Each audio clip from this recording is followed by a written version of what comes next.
Assalamualaikum warahmatullahi wabarakatuh.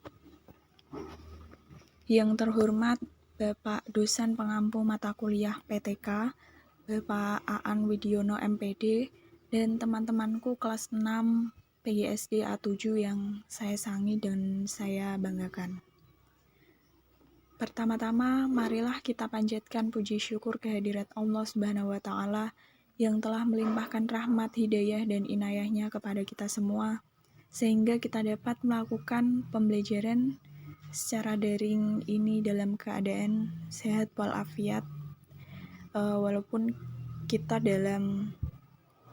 sedang berpuasa.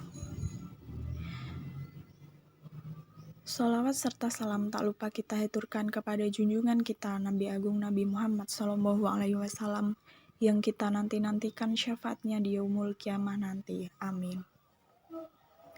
Saya selaku moderator dari kelompok 5 akan membacakan susunan acara diskusi pada siang hari ini. Yang pertama yaitu pembukaan, yang kedua ada pembahasan materi, yakni materi kita tentang kajian pustaka. Kemudian yang ketiga sesi tanya jawab, dan yang keempat sesi penutup.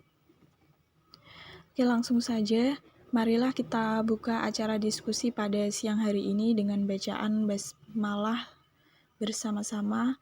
Mari saya hantarkan. Bismillahirrahmanirrahim.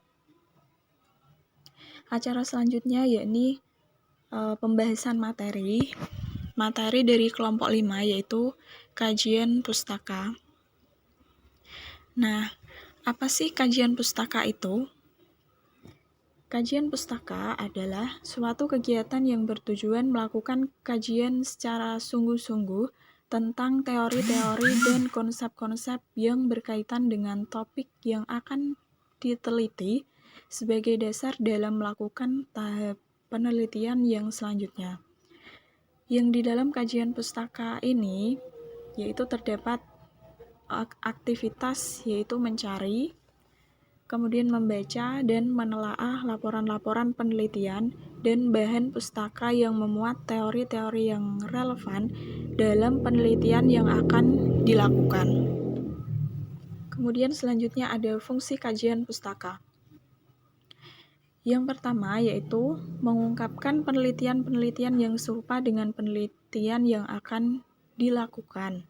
Dalam penelitian ini digunakan yaitu bagaimana cara penelitian maksudnya bagaimana cara peneliti menjawab masalah dan dapat merancang metode penelitian. Yang dimaksudkan di sini adalah bagaimana cara peneliti menjawab masalah dan dapat merencanakan metode penelitian. Seperti itu. Kemudian yang kedua, membantu dalam pemberian gambaran dalam metode dan teknik yang dipakai dalam penelitian yang memiliki masalah serupa atau mirip penelitian yang dihadapi. Yang ketiga, yaitu mengungkapkan sumber data atau judul dalam pustaka yang berkaitan yang belum diketahui sebelumnya. Kemudian yang selanjutnya, yaitu mengenal peneliti-peneliti yang karyanya penting dalam masalah yang sedang dihadapi. Selanjutnya, melihatkan kedudukan penelitian yang akan dilakukan dalam sejarah perkembangan atau konteks ilmu pengetahuan atau teori tempat penelitian.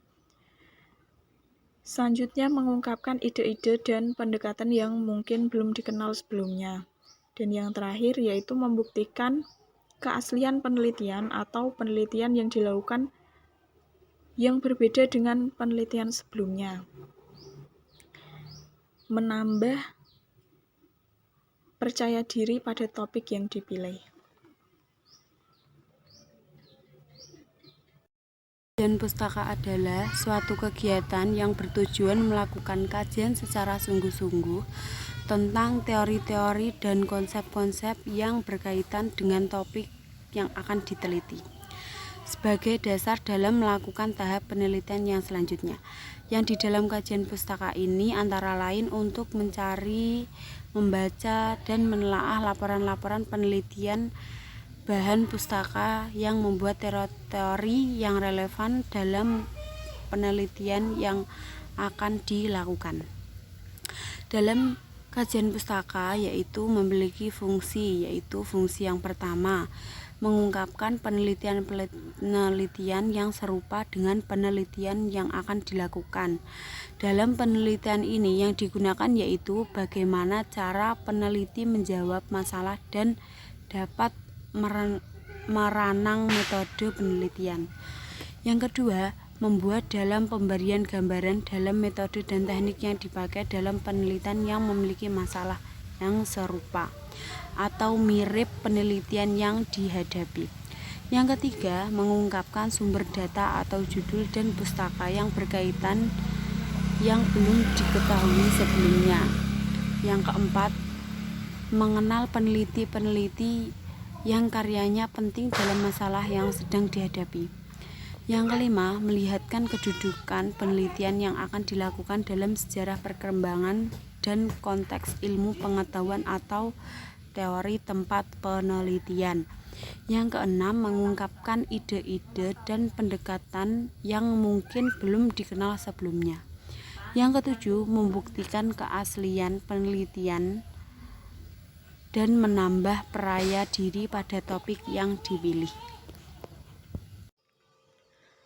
Selanjutnya yaitu ada kegunaan teori. Yang pertama yaitu cara pandang menunjuk pada suatu cara menerangkan yang menggeneralisasi. Yang kedua yaitu cara pandang sekelompok hukum yang disusun secara logis. Cara pandang sekelompok hukum ini melihat hubungan yang deduktif antara data dan teori. Yang ketiga yaitu suatu teori dapat berupa rangkuman mengenai suatu kelompok hukum yang didapatkan dari proses empiris pada bidang ilmu tertentu.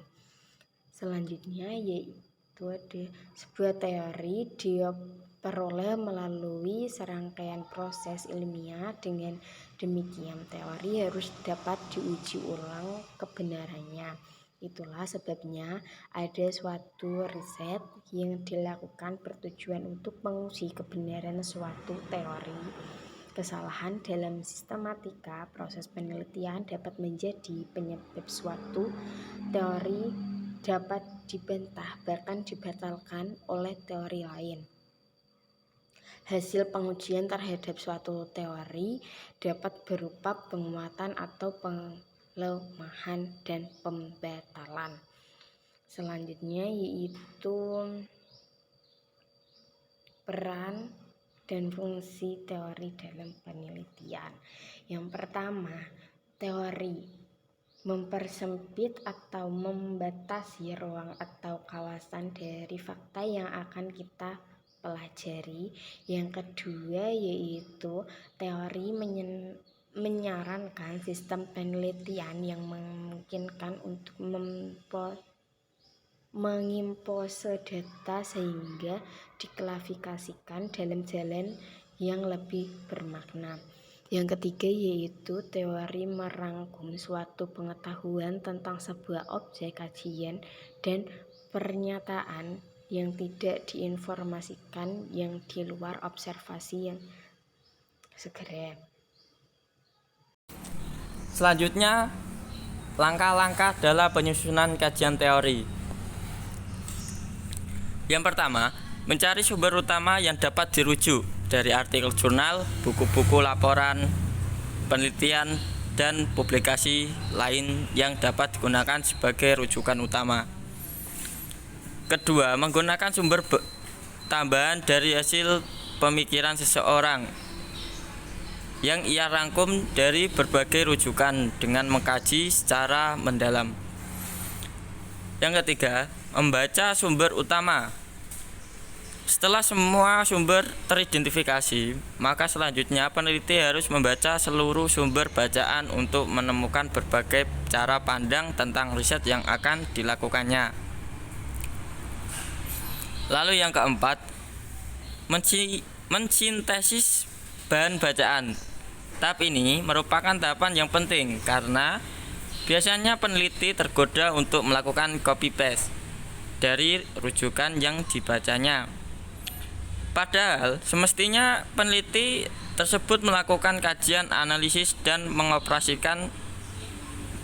mengkompresikannya dengan hasil penelitian yang lain. Lalu ada pengertian hipotesis penelitian. Hipotesis merupakan gabungan dari kata hypo yang artinya di bawah dan tesis yang artinya kebenaran. Secara keseluruhan, hipotesis berarti di bawah kebenaran, belum tentu benar, dan baru dapat diangkat menjadi suatu kebenaran jika memang telah disertai dengan bukti-bukti.